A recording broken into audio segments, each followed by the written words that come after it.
Welcome to the On Your Left podcast, brought to you by Trails of Mississippi, your ultimate guide to the thrilling world of trail running, hiking, and mountain biking.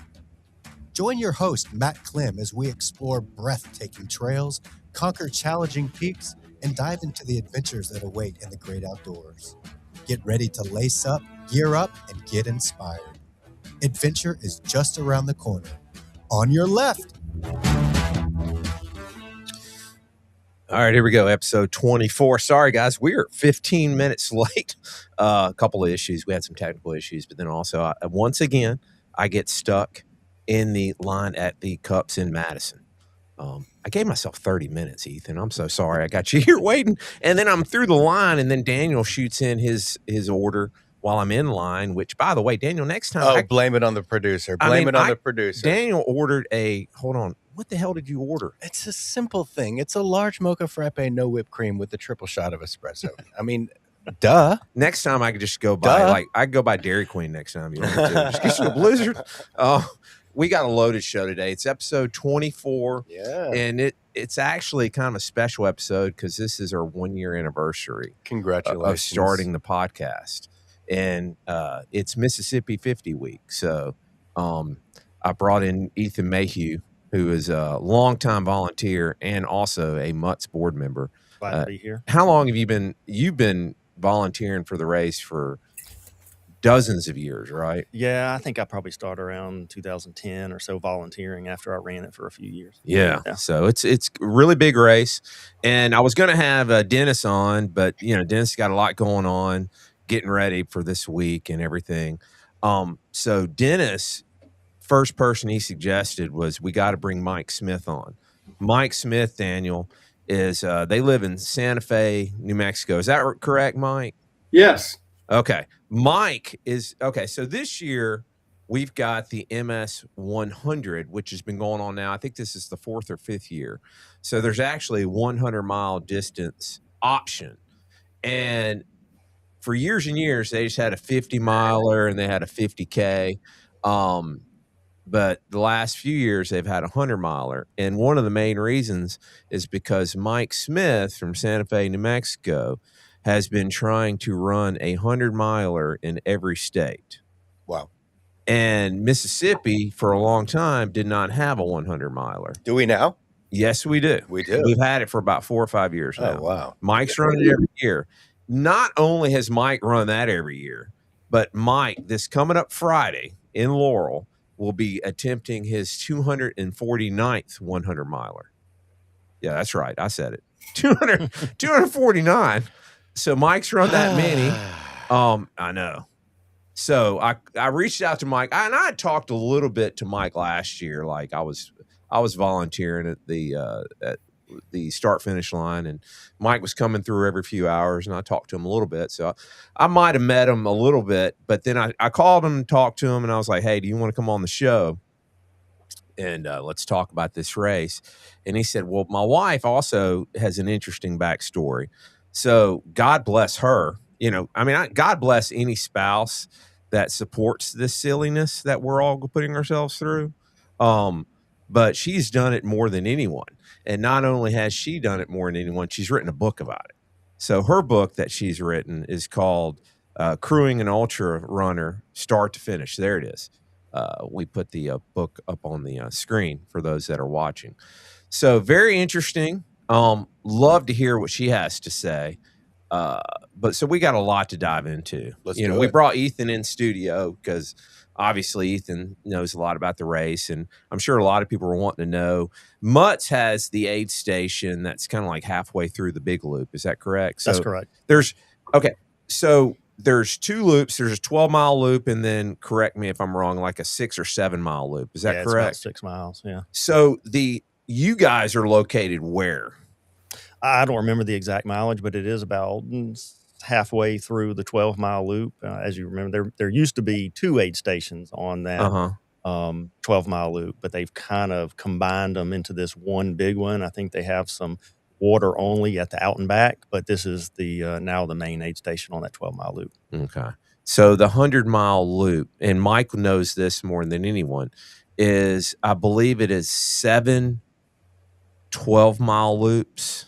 12 and a half. Yeah. 12. And then the small loop, which is really just terrible, is, I think, what do we do? 2 or 3? Is that correct? Two at the end. Yeah. 2 at the end. So yeah, they're about 5K. I'm sorry, 10K. It starts next Friday at noon, which is odd, Daniel. A lot of these 100-mile races generally will start. Most of them start on a Saturday morning, and a lot of them will start before the sun comes up. Okay. This one, not so much. They start it Friday at noon. So you're right off the bat, you're starting in the heat of the day, which can create some issues for some people.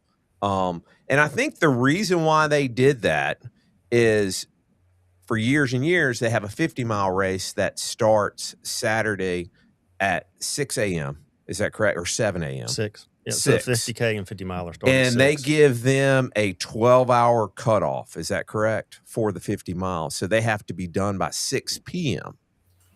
So what they decided to do for this 100-miler, instead of having it run over into Sunday, they were like, well, we're going to finish it all at one time. So we're going to start the 100-miler Friday at noon. They get 30 hours. So they've got until Saturday when everybody finishes. That way they're done. With all the races, they're done. So that is the I guess that's the overview of what's going on next weekend.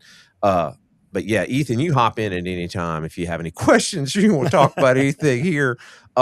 Mike, this is, am I correct in saying that you're going for your 249th? Is that correct? 249. Yeah, if I can get through this one. What's going to be your 250th? I am a little curious about that. That'll be Umstead later in March. That's a little bit more of a difficult course. Umstead? No, it's a piece of cake. Is it? Oh, okay. Yeah, it's a lot of kind of Forest Service road running, and it's not technical law. It's a great first timer. In fact, it was my first 100. Oh, really? So that's why one of the reasons why you're going back. Yeah, I've done it. This will be 25 times if I finish it this year. When did all of this start? First 100 was actually in 2000, and I didn't do another 100. They did Umstead again 2 years after that. So 2002 is when I really started running more of them, I guess. And so we're talking over a period of 26 years, 250. The math would be 10 a year. Is that correct? Roughly. So yeah, you're running about one a month almost. It didn't start that way. Probably only doing several of them a year for quite a while. And then I started picking it up a little bit. And lately it's been between 15 and 20 a year. Can we just take a second, please? Well, okay. It is a little, yeah. I mean, that is a lot. But, they're getting that way, man. I mean, That's Daniel, it's wild. People are just, it's getting sillier and sillier. I mean, I know. I'm more fascinated about Sandra. You shouldn't be. I mean, can I get you Brooke's number? Can we, it's, you guys are still married? that picture that I sent you was on our 45th wedding anniversary. Guess what we did? We went to Nebraska for a race. So, yeah, somehow we managed to stay married through all these races. So you guys have been married now for how long? 45 years. Wow, that's really cool. Are you a runner yourself? No, I'm the smart one in the family. Yeah. So, well, I mean, let's look at it this way. You do you support him for most of the races? Probably 80% of them or so. I always look for opportunities of races that he doesn't need me there so I can take a break from it. But anytime he needs a crew and I'm available, I try to go. We've got some friends who are really wonderful substitutes when I can't be there. Okay. Well, it does give you an opportunity, I guess, to go tour some different areas of the country and world or whatnot. And yeah, I love being outside, and the races definitely give you an opportunity to see different places and spend a lot of time outside. So we get different things out of these races. now, will you be here next weekend? Yes. Oh, okay. I thought that would be kind of an easier race just because it's a loop course. It is, but we love visiting with Dennis and Renee, and then we have family in New Orleans and Baton Rouge. So we sort of make a sweep of visiting family while we're on this race as well. Got it. And this is, so you've been running, Mike, you've been running the MS 50. You had told me on the phone that you had run the 50 several times, and then you've run the 100-miler every year that they've had it? Yeah, I actually, 2003, I ran the 50K, and then 12 times since then I did the 50-miler, and this will be the 4th year for the 100. Are you keeping up with how many 50-milers you've run? No. I don't know the answer to that one either. Can I ask a stupid question real No, quick? you go for it. Okay. So total, over your whole entire lifetime, how many miles would you say roughly that you've run? It's a good question. Oh gosh, I don't know, and I get that question. I guess a lot of people log mileage and stuff. I've never done that. I do know the races, but never done the training miles, all that. If you had a gun to your head and say, tell me as accurately as possible how many miles you've run, what would you tell them? Oh gosh, well, 50,000. Yeah, I mean, just his races Well, that more than recorded are 30-something thousand. Yeah, it'd have to be more than that. More than It's way 50,000? more. Yeah. Yeah, because it's. Are you on Strava? No. Really? That's No, wild. He would Hey, break that. Daniel, He would Daniel, break let that. me explain. Daniel, let me explain something. So what Mike's doing, most people do that and they kind of want the attention for it, right? And one of the immediate ways that a lot of people get attention, especially ultra runners, is Strava. Yeah. And they log it and they show it off and all that. And for Mike to not really be on Strava or to care, He's doing it for himself. that's wild. That's so when you say that, crazy. Ethan, I mean, that right there. Let me tell you something. If I'm running 250, 100 milers, you're going to know about it. You know what I'm saying? But that's just me. I think that's pretty neat that, it's not that big. But then again, you were running way before Strava really was a thing. Yeah. So, I do want to get to more of that and your book, Sandra, how that kind of came about. But I did want to ask Ethan, with the race coming up this week, are we talking about what the theme for the aid station is going to be? We can, yeah. I mean, well, last year you let the cat out of the bag and people got pissed about it. It's not going to be Mardi Gras this year, right? No, it's not going to be Mardi Gras. Yeah, we were trying to figure that out. It's sometimes difficult to come up with new ideas and whatnot. But I'll give a shout out to Tiffany because she helped kind of formulate it. It's March. Running 100 milers is madness. So why not? It's going to be basketball theme? Why not do March Madness? There it is. That's right. So we're gonna have a hoop out there. We're gonna have some other stuff just for people that are looking for something else to do than run. So that's very cool. Yeah, we'll have a good time. Yeah, that's going to be a lot of fun. All right. Do we know how many people are signed up for this 100-miler? Do you know, Mike? I don't think he released a roster, did he? It's on Ultra Sign Up, and I think there's 40 something maybe. He's definitely got more in the 50-miler and 50K. Yeah. But I think there may be 40 something in the 100, and he's actually got a wait list going. It's one of the first years I've seen him have to cut it off, and he's got a wait list for folks right now. Now, there's really no other hundreds, though. That's only, what was I think it's $80. Did you know? It's too cheap. I've tried to tell him that. I did too. I was like, dude, what are you doing?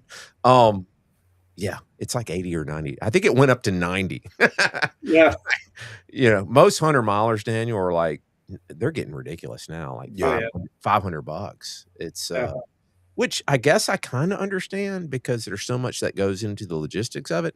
But, God bless Dennis and Renee. They're like, look, let's just keep it affordable. And, I think they make enough to serve the purpose and to cover cost and all that. So, I really appreciate that because a lot of races have just gotten ridiculously expensive. So, well, Mike, I guess one of the questions that immediately pops to my mind is, you've run all these races. Have they all been in the U.S. or have you gone outside? No, I've done a couple of hundreds in New Zealand, and I've done UTMB over in Chamonix the last 3 years. Really? We're heading to Croatia in April this year, so I haven't done that yet. What am I forgetting? England. Yeah, I've done 100 in England. Canada, 120, so I don't really count that one. So I'm not sure. I think that's it. That's it. So okay, question about UTMB. How difficult was that for you to get into? Yeah, it's really strange, Matt. I got in the first time. I'm not sure how. The second time I actually got in because I won my age group at Canyons 100 in California. And this third time, well, I guess the third time was because of Canyons. And I hear about people that go for years. It's kind of like Western, they go for years trying to get in and can't. And some odd reason, I've been in the last 3 years. In fact, we're kind of over it. I didn't even enter the lottery this year. So I would think maybe you might be getting some preferential treatment just because of the number that you've run, and deservedly so. Maybe not over there. Really, that is such a competitive lottery there, and mostly Europeans trying to get in over there. It's like our Western states. If you think Daniel, UTMB is Ultra Trail de Mont Blanc, and it starts in Chamonix, France.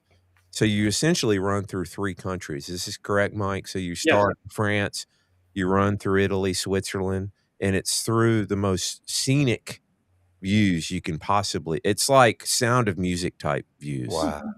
That's what you're running through. That sounds and awesome. it's hard as hell too. I mean, it's very, very difficult race.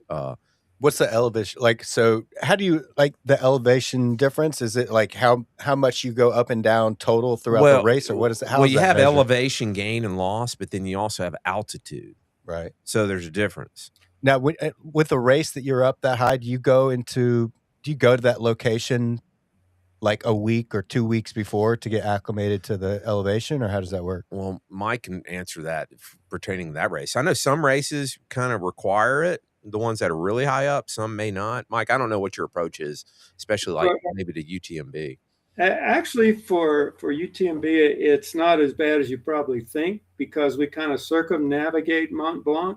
So you don't really go up Mont Blanc. Now, there are plenty of long climbs. I mean, really, really long, miles and miles of climbing up some of these mountain passes. But I live at 7,000 feet here in Santa Fe. So I'm acclimated to that, and we don't go much higher than that for UTMB. I forget the highest we get up there, maybe 8,000-9,000 feet. But it's nothing like when I go to Hard Rock or one of the Colorado mountain races, where that is helpful to be there for a couple of weeks probably and acclimate. Ethan, do you think we can get an aid station at UTMB? maybe they'll recruit us. That would be so cool. I'm telling you, even not to run it, but I think we just need to get a group of people just to go when the race is going on. Yeah, that'd be cool. Right? Yeah. I mean, we got to do that. We're getting older. We might as well. Well, you also should probably bring your podcast producer also. Do some episodes at the aid station. We could do a live remote stream from there. Absolutely, we could. Could we? Well, never mind. This thing doesn't make any money. I was going to say we could expense it, but I mean, there's no money. Mike, that's really, really cool. Well, I could definitely see where Sandra wouldn't object to you going to that one. What has been the toughest races that you've done? Because I've got to ask these questions because this is just nuts. Well, if you look at my finish rate, Hurt in Hawaii is probably the toughest challenge. I've started that race 20 times now, and I've finished the 100-miler 6 times. They used to give us a 100K finish, so I got a bunch of those, and now it's just a DNF if you don't finish. So I've got quite a few failed attempts there in Hawaii, and that's just a tough race for me there. And you can look at the other DNFs. Hard Rock, unfortunately, and I finished it once in each direction, but also have had 2 DNFs there. Mm-hmm. I can't remember. So yeah, so Hard Rock is definitely a challenge there, but great scenery. You can get up there. And I'm assuming you've probably run. I'm sure you've run probably Western States. Yes, and I'll be in Western again this year. Mm-hmm. It's been 12 years trying to get through the lottery there to get back in, but I did it in 2014 as part of the Grand Slam. So haven't DNF'd at Western, luckily. And I don't think that's as difficult a race. You can definitely get into some heat in the canyons there, but it's more nostalgia. Is that correct? Just kind of. Yeah, and it's more about the experience at Western. My crewing partner here hates it, but really, it's hard to crew. I think. Is it? Well, so I'm assuming you probably are a bigger fan of loop courses versus the point to point. I love loop courses. They make our lives really easy. Yeah. You and Brooke, I'm telling you, they are not as scenic generally. And some of my favorite races though are not loop courses because of the scenery and the area that they're in. But for someone who wants to try their hand at crewing, a loop course is where to start. What are your thoughts on Wasatch? For crewing it? Well, for running it too. I went out there and crewed it a couple years ago. Ethan, did you hear all the stories about Wasatch? Yeah. Whoa. I mean, that's a tough course. Yeah. Mike, I'm assuming you might have run in the Triple Crown or whatever. Did you run that one as well? Yes. Yeah, you have to finish it. You have to finish. That's the one you have to do. So, well, years ago there was just before. Now they've had to open it up because of some of the things going on at Leadville. They've opened it up. I think there's 6 races now potentially for the Slam, and you have to do a combination of those. But I thought that one was required. Yeah, Wasatch is where they award the Slam. Sandra, did you like that one as far as crewing? That's a beautiful place. I mean, it's just I have no bad memories of crewing at Wasatch, so it must have been a good. Well, you can only go to like 2 aid stations, from what I remember. And then Daniel Wasatch is right there in Salt Lake City. It's beautiful. It's so easy to get into, for us anyway. So Sandra, what got you thinking about writing a book about all of this? I mean, I think a lot of people, you've done it a lot of times, so you had the experience. Mm-hmm. We've actually talked about having like an episode or two of like crewing, because I think somebody had suggested it, and I thought, well, we could get Tiffany Green on because she's crewed for everybody and all of that. But you actually wrote a book about it. So kind of what went into that, and then how long did it take you, and what's the response been from it? So many of the races that I went to, I would be next to someone who was brand new at crewing, and you get to meet a lot of people crewing, and I talk to them. And here's an example. I asked one young lady, "When is your runner coming in?" And she goes, "I don't have a clue." And so, well, let me help you figure that out. Do you know when they came into the last aid station? And I visited with her for a long time, giving her some hints on how to crew her boyfriend. And it's so many races, people would say, "God, you need to write a book. You need to write a book." And thought, yeah, maybe, but I don't really have time for that. And then COVID hit, and I wound up with a lot of time on my hands. And a girlfriend and I went up to this little remote cabin up in the San Juan Mountains in Colorado to get some hiking in. I took a spiral notebook and a pencil with me and thought, well, I'll at least write an outline and see what I can come up with. And I just really enjoyed going through the sort of the memory process of what does it take to crew these races, and came home with an outline. And then as COVID dragged on, just started writing a draft. And then I thought it might be fun to put in some of the stories that we've acquired along the way. And it just sort of evolved. My first draft was, I think, 60 pages, and the final book is about 110, 115, something like that. And I've gotten really good feedback on it. I've given it to a number of race directors to use as giveaways, door prizes, whatever.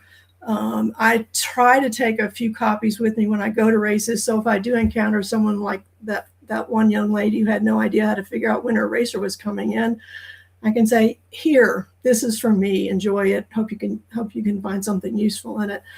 And at one race, a lady told me the hint on how to get compression calf sleeves off, I think that's on page 109, was worth the price of the book. So I've had some really good feedback on some of the tips I put in there as well.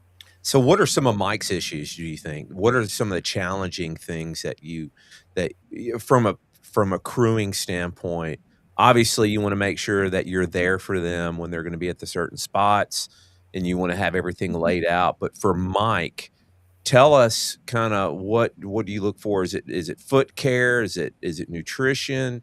I mean, there's so many variables that go into all of this ultra running stuff that I think really that's what kind of makes it appealing for a lot of people, because it's not just so much about strength and endurance as much as it is the strategy of it. So when you're helping Mike, what are some of the things that we try to take a look out for? Well, we have done this. I think I've crewed about 170 or so. I've lost count how many. That's more wild. That's as crazy as Mike running 249 that you've actually done. I mean, like we were just talking about, like Tiffany. I mean, how many hundreds has she crewed for? I mean, she's crewed for a lot, lots. But she's not even scratching the surface of what Sandra's done. We know how hard running 100 is, but crewing sucks. Is hard. It's hard work. Yeah, and it's okay. It can be fun, but it can be fun, and you kind of have to make the best of it. Since Mike and I have done it together for so long, I know what he needs when he comes in. I generally know the order of things that he wants, and I also know that he tends to get his first aid station arrival time wrong, and sometimes by as much as an hour. So I kind of work that into my routine, that I get there a lot earlier than he says he's going to be there. So we have it dialed in pretty well. He has some dietary restrictions. He can't eat anything with dairy in it.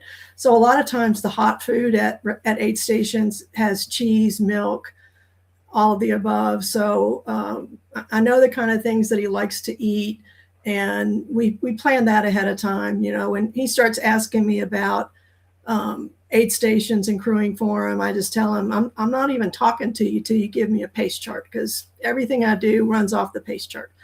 So once we have a pace chart, we look at aid stations that I'm going to, ones that I'm not going to, and then plan from there. So for us, it's a real routine. For someone new to crewing, that's a lot of conversation you have before the race to understand what your runner wants to accomplish. Do they just want to cross the finish line? Do they want to be in a podium finisher? And what does it take to get your runner to those goals?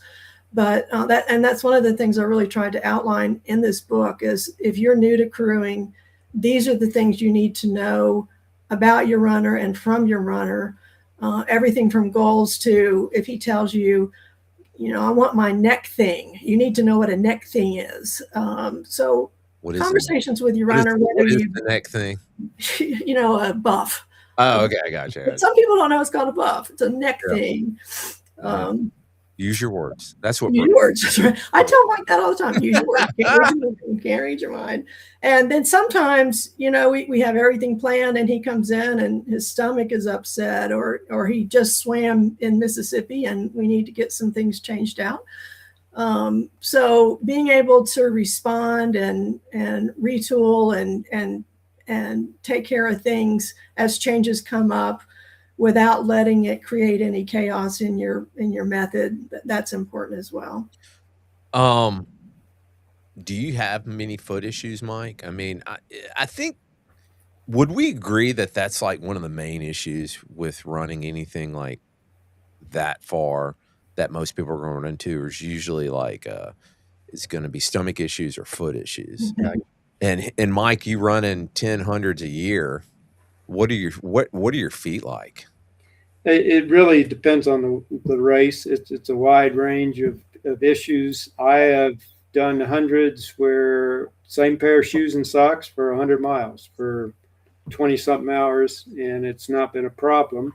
Done some other races where I couldn't have had enough extra shoes and socks with me to change often enough, or I didn't have enough time. I was chasing cutoffs and just didn't have enough time to do it. But I do believe in taking care of your feet, using the right lube, getting the right socks, changing socks as frequently as you need to especially if it's a muddy race.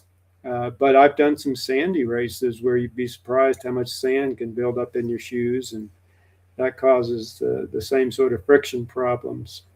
So it just depends on the conditions. But a muddy race, I'm certainly probably going to try to change socks and potentially shoes a couple of times. I'm trying to text Daniel. I don't know if Daniel can post this or not, but Sandra sent me a picture of the MS 100 from 2 years ago. Yeah, don't jinx us. Don't do that. Is it raining this week? It's supposed to rain Friday. I think Ethan probably knows. I think Friday afternoon. Friday afternoon, and right now it's showing around noon on Saturday through the evening. Are you shitting me? Yeah. Trust me, runners don't want it. How hot? Crew doesn't want it. How Aid hot is it station gonna doesn't be? want it. It's going to be warm. Sorry, it's going to be pretty toasty. I think the low is only like 64, 65, which is probably worse than the high during the day. Wonderful. So let's look at the positive. If it does rain, it'll be a little more cloudy, and that rain may cool us off a little bit. There you go, Mike. Let's be optimistic here. There we go. Okay, so Sandra, I'm assuming you're probably just a ninja when it comes to foot care. Or do you not? Are you like Brooke and you're not going near his feet? No, I go near his feet. Okay. I'm more of the foot assistant. So far, the only thing that he's asked me to do with his feet that I just don't have the stomach for is to pop a blister, which is bizarre. I have done some pretty good field medical stuff, but popping blisters just gets to me. So other than that, I can get his feet all lubed up and, it's like a production line getting his shoes changed and his feet wiped and redone. So yeah, I'm pretty good at that. What kind of lube, Mike, do you use? It's called Run Goo, and it's really good. I don't see it that often at races. I've never heard of it. Have you heard of it, Ethan? I have not. No. I before we're through, I can grab a container of it and show you. But yeah, Run Goo. They also make Hike Goo. But if you just look up Run Goo. I use Run Goo for hiking and backpacking too. Boy, if you slather your feet with that stuff before you put on a good pair of socks, it's amazing how much happier your feet are. Well, the technology has really come a long way now. I mean, I think for years people were using like Vaseline and whatnot, and it was causing people's feet to become emasculated. Now you've got all these other brands, whether it's obviously Body Glide, but then you have the Salty Britches, which seems to be a real popular one, and then the Squirrel's Nut Butter and all the other ones. Yeah, really cool. Do you guys have any children? Do y'all have kids? We have a dog, no children. Oh, okay. All right. Well, I just didn't know if you had any that were other crew. No, we're spending the kids' college fund on running. Right now, so. Very nice. Can't afford running and children. Very nice. We were talking about like pace charts, and I just ran across this like this week, but there's a new app called crap, I forget the name of it. It's the Pace. You can go online. I forget the name of it. It's Pacer. Crap, I forget the name of it. A new app out there now where you can actually download each course, and you could put in your projected times and how much time you're going to spend on aid stations and whatnot, and it'll give you split times and everything. And it shows the elevation for each. It's really interesting stuff.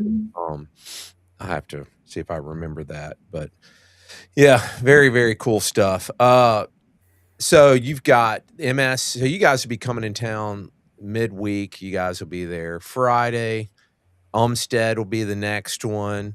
I mean, I'm assuming you guys just plan these out months ahead of time, or yeah, I do. I've got most of the year laid out. Fall's still a little bit up in the air, but yeah, I've got races that I'd like to do every year. I'll go to Umstead every year, go to Mississippi every year. Starting to go up to Memphis to the Mamba 100 every year. Usually go out to Javelina. That's a short trip for us here. Mm-hmm. High Lonesome. If I hadn't gotten in Western States, I would be going to Bighorn again, like that race every year, and always in Hawaii in January. So the year somewhat takes care of itself, but I like to do new races too. Like I did Forgotten Florida before Rocky this year. And that was an interesting race. Record cold temperatures in Florida that weekend, of all places. I was looking at that long haul 100 in Lakeland. Yeah, I've done it. It usually conflicts with Hurt, but one year I was able to do long haul. And it's. Have you seen that race, Ethan? I have not seen that. It seems like a fast race too. It is. That's one that I think you would try to do like sub 24. Oh wow! And try to run. And I think people use road shoes, but it's like really light trail. Yeah, and it's a loop course too. So I had a question actually for Mike. I wanted to go back to it. You said that you had several DNFs at Hurt. Can you tell us why that is? I am not actually familiar with that. I've been to Hawaii, but what it is about that race or that course that makes it so difficult? Have you been to Honolulu? Yes, that was actually the only place we went. Yeah. Okay, so if you were on the beach at Waikiki in Honolulu and you look back up across the mountain, so you're on the south side of the island. Right. If you look back up towards the North Shore where all the surfing goes on, there's a mountain range between you and the North Shore, and that mountain range is where we run a 20-mile loop, and it's jungle, it's roots, it's mud, it's stream crossings, it's the elevation profile looks like a really bad EKG. Okay. And it's in January. Those mountains are tough looking from the beach. Isn't it really rooty too? Like just tons of roots. It's more roots than you've ever seen in your life. It's roots to the point you can't get your feet in between the roots in some places. And an aggressive time for that race. And it's January. Which makes it tough. I spent 18 years in Indiana, so no elevation and no heat in January. So it's a lot of time in the sauna just to try to get ready for it. But January anywhere in the States other than Hawaii is pretty cool. So you're not really heat acclimated unless you go out there and spend some time. So all those things, it's a tough one. It's got my number. He's got the legs for the distance, but not legs for the distance within the time allowed. I do have a record finish there, by the way. It was the slowest on record under the 36-hour limit. I came in 5 seconds under the 36-hour cutoff. Did you? I mean, I would assume you had a good idea that you were going to be that close. Absolutely not. So I can tell you a story about that, Ethan. I was using just a Timex Ironman watch for timing. And I was changing shirts or something and hit the button and lost my total time in the race. So all I had was the time of day on there. And it was a little off time of day. So, I had to hustle on in there. Well, I guess that makes it all the more sweet when you came in and you saw that 5 seconds on the clock.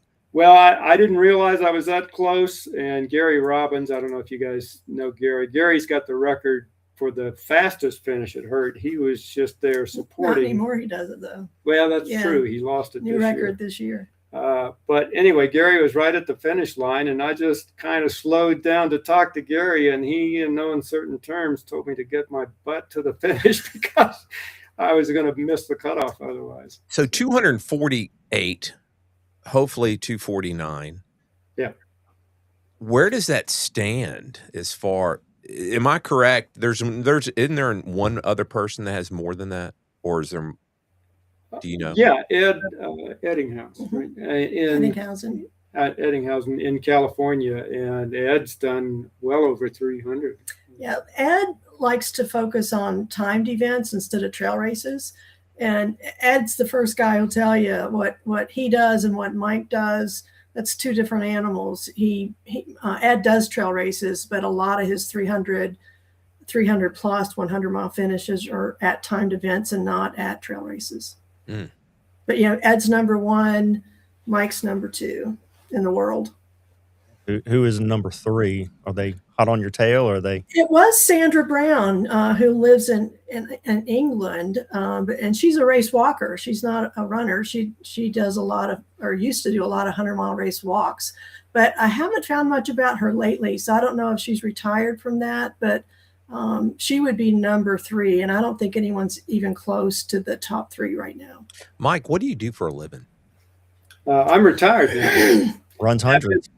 I have been retired since 2016, but worked in retail before then. Oh, okay. I had to ask. I just didn't know if there was something. What drives? I mean, because that's another question that people, it's like, why would you do that? Why? What's the appeal to this?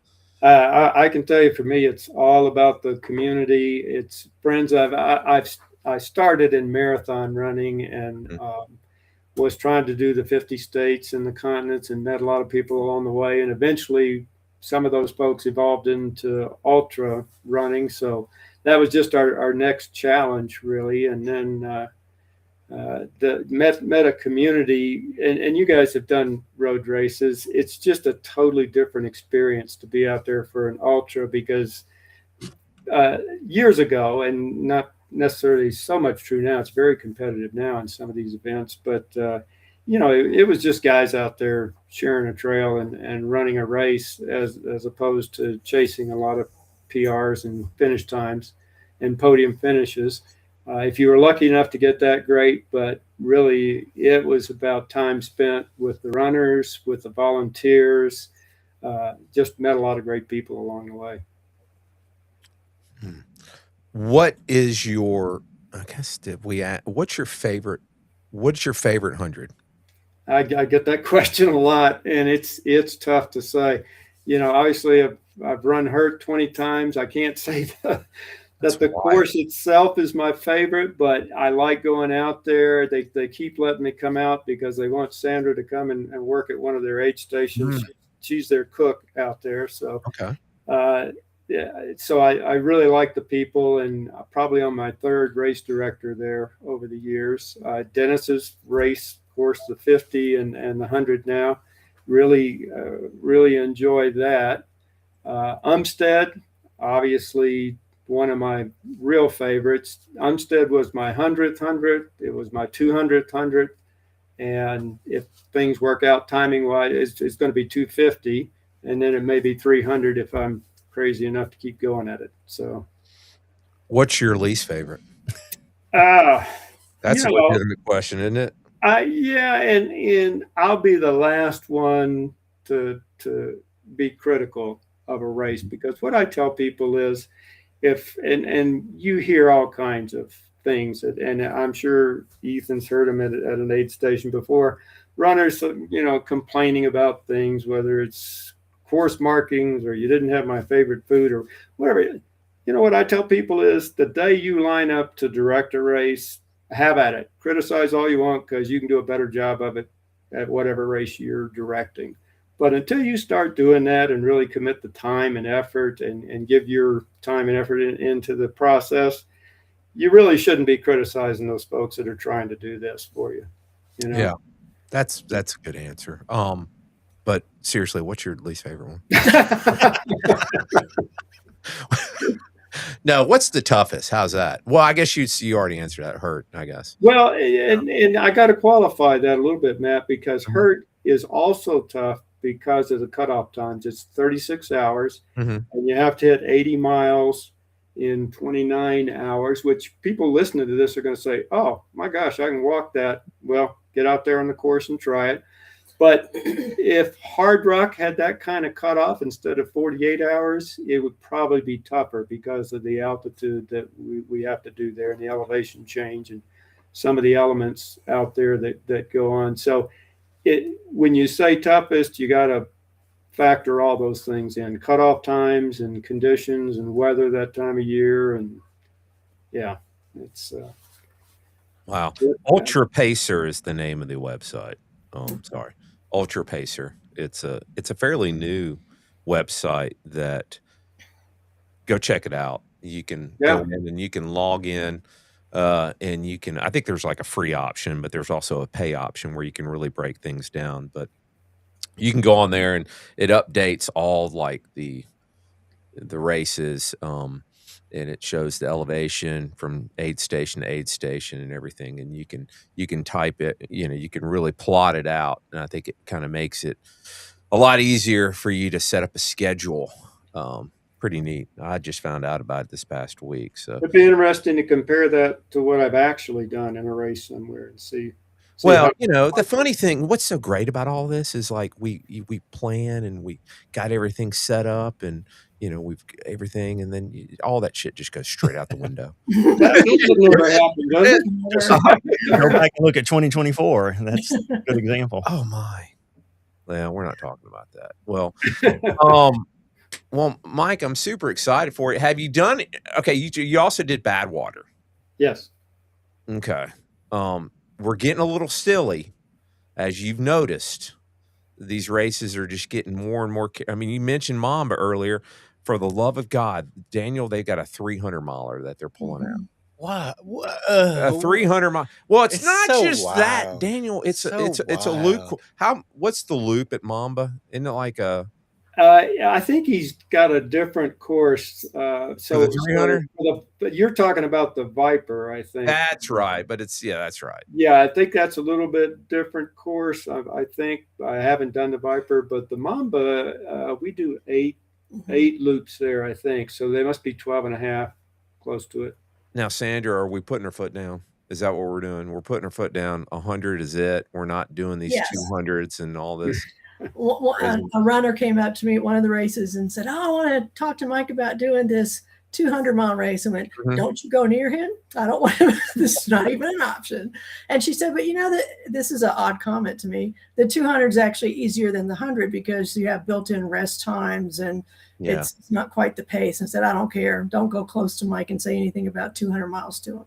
So, Daniel, a lot of 100-milers are basically time cutoffs are generally 18 to 20-minute miles. Is this correct, Sandra? 18 to 20-minute miles is kind of what they give you. But for a lot of these 200s and further, they give you 30-minute miles, right? You could technically walk it, but obviously you've got to factor in other things, time on your feet, and then sleep. And just obviously 100 more miles, but yeah. So, well, aren't you going to go out and try Cocodona? I am. Okay. So you're part of the madness, but somebody did tell me to treat it really seriously like a stage race, where you've got a plan to do a certain number of miles, whether it's 50, whatever it is. And then you do plan for a rest stop and eat real food and get some real time off your feet, and then get up and do another stage. Basically, they give you enough time. Yeah, it's 125 hours, and so that's it's 5 days and 5 hours, and so 50 miles a day is kind of the point, but it's also 40,000 feet to climb. But I'm looking forward to it. It's point to point, kind of out in your area. Yes, yeah. So I'm really looking forward to it. And anytime you can go through Sedona, that made it a lot easier for Brooke to agree with it. But it blows me away, these folks that will do. No offense to the trail up in Memphis, but I'm not running that. I don't think they can have a long enough loop for 300 miles. I don't know. Good Lord. I saw, so this past weekend, the world record, Daniel, for a 100-miler was set by a woman for the female version. Ashley, what's her, do we remember her last name? It was the Jackpot 100. Mike, have you run that? I have not, because, again, I think that's like a mile or so paved loop. And don't tend to do the shortest loop that I do is Ancient Oaks, Mike Melton's race in Florida, and that's a trail loop that's a little over 3 miles. Ashley Parsons, I think is her name. Okay. Are you familiar with this? I'm not, Ethan? actually. I need to look. It was a Jackpot 100 last weekend. Yeah, I'm familiar because she averaged a 7:20 pace, and she finished it in like 12 hours and 19 minutes. Yeah, that's incredible. That's a lot of pounding on asphalt. It is, and it's 88 loops. Yeah. Yeah, I followed it a little bit. I follow Andy Glaze and on social media, and he was out there doing it. Yeah. He's another one that just runs. I think he has the record for 100-mile weeks. Something silly. He's just running 100-mile weeks. Yeah. He's been doing it for several years. Well, do you guys have anything in closing as we start wrapping this up? Any goals for you guys? Any plans for this next year? Sandra, you got another book coming out? Anything? No new book coming out. I'm always watching for technology and things that have changed that I might want to do a second edition. Mm-hmm. But right now there's so much technology that really does help with crewing when you have cell service, and a lot of trail races you just don't have that. So kind of being able to rely on ways that don't require you to be connected, I think has helped me a lot more than trying to find technology solutions that are good for one aid station and not for the rest of the race. But no new books. We've got, Mike, we have his running. I've got a backpacking trip, and I love to fish. So my big thing every year is a good fishing trip. So you guys are just living the best life. We're trying. We worked hard for a long time to be able to live a good life too. For y'all. I mean, I'm serious, really. But you did mention self-service. Have you guys done Pinhoti? Yes. Okay. I did it the first year. Did you really? Yeah. Did you hear the story about the drop bags the first year? Mm-mm. It's sad and at the time, but kind of funny now. That first year, and I had a crew there from Indiana, so this didn't happen to me. There was an aid station early on, I think, where they had drop bags, and gosh, I don't remember too much about the race, but remember this in particular. They had the cleanup going on afterwards. My crew had picked up my bag there, but apparently the crew breaking down the aid station, Ethan, decided it was a good thing to put the drop bags in garbage bags and sit them out to be picked up. That was the plan, but I guess they got picked up with the garbage.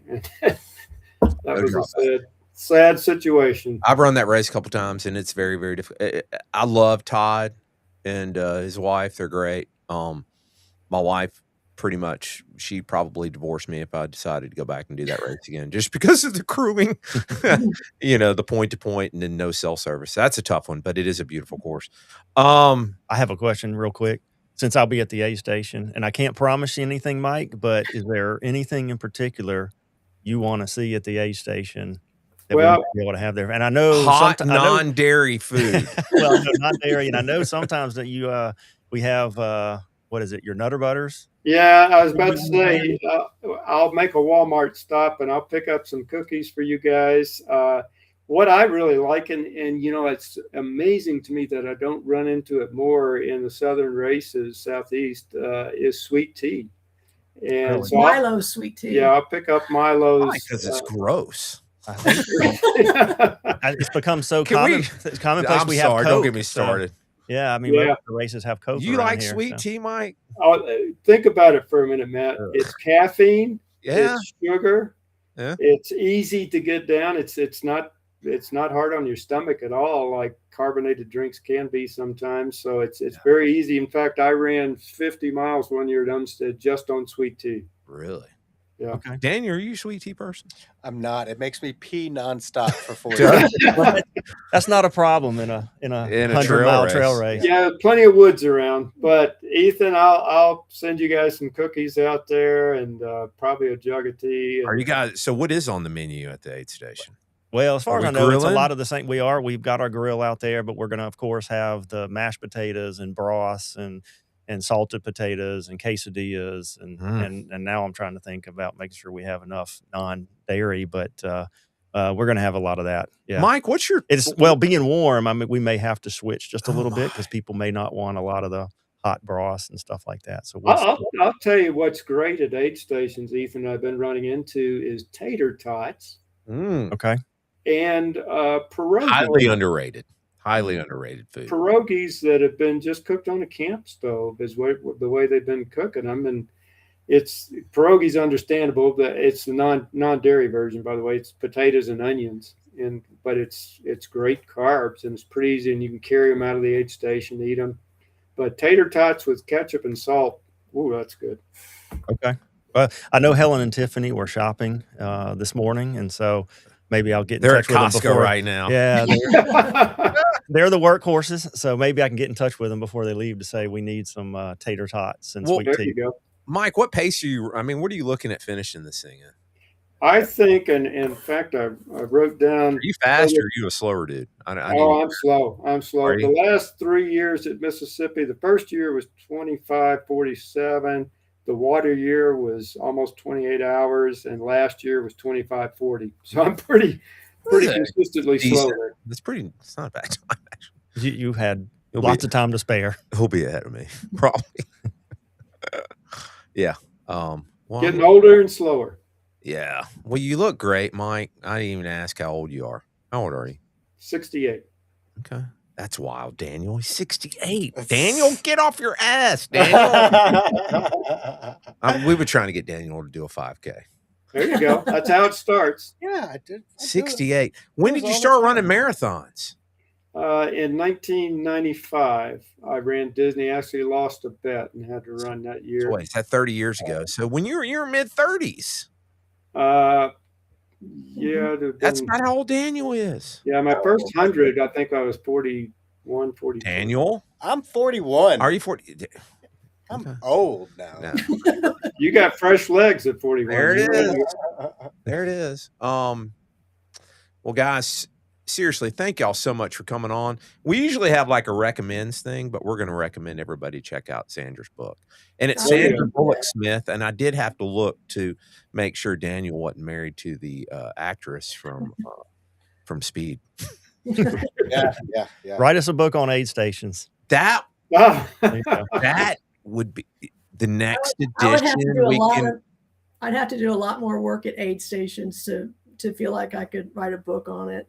But it's the volunteers at aid stations, like Mike said, you don't criticize race directors. Sometimes they get things wrong. Aid stations, same thing. Those people are volunteering, and whatever support they give to runners is something to be thankful for. Well, we're going to recommend everybody check that out. And you can't follow Mike on Strava because he's not on there. Very cool, man. We're going to be following you, not through Strava, but we'll keep up with you, and we'll be at the MS 50 this next week. Starts on Friday, the 50 miler, the 50K, and I think they have a 25K. Yeah, it starts at 8 on Saturday. Okay, so Saturday all day long. It's in Laurel, Longleaf Trail. Is that correct? That's correct. Longleaf Horse Trail. Longleaf Horse Trail. Very cool stuff. Ethan and the Mutts crew, Mississippi Ultra Trail Society, just killing it, doing so many cool things. I'm going to get Helen and Tiffany and all them back in before finding Urban Ultra. I think you need to. Yeah. So, since Ethan came in, the song of the week is going to be Uncle Tupelo. Fantastic band from back in the 80s. Link is in description. Yeah. Uncle Tupelo, since you're going to be out there all night. We have to put it's not basketball music, but we have to put some on. But the song's Graveyard Shift, which is one of my favorite Uncle Tupelo songs. You're Uncle Tupelo. Yeah. Are you familiar with Uncle Tupelo, Mike and Sandra? Yeah. They're a band from Illinois. They split up. This is wild. So Jeff Tweedy was a guitar player. He formed Wilco. You've probably heard of them. And then Jay Farrar, he was the other lead guy. He formed Sunvolt, which is my favorite band. All good. Which are you, a Wilco or are you a Sunvolt? I kind of like them all. Do you? Yeah, okay. I do. I get into heated arguments with some people. They'll talk about which band's better. But anyway, DC or Marvel? We've got Ultra. I mean, what was I saying? That Ultra Pacer. Check that out as well. Check out Sandra's book. And then song of the week is Uncle Tupelo, Graveyard Shift. So we'll be out there running throughout the night. Hopefully not through a river. I'll see y'all around 7 or 7. I mean, I'm sorry, 1 or 1:30 on Friday. Yeah. Good luck, Mike. Sandra, thank you so much, and God bless you. You were the wife of the century. Thank you. Again, I'm gonna get you Brooke's number. Give her my number. Tell her to call me if she needs help. Perfect. Well, thank y'all so much, and we'll see y'all next week. Okay. All right. See ya. See you guys.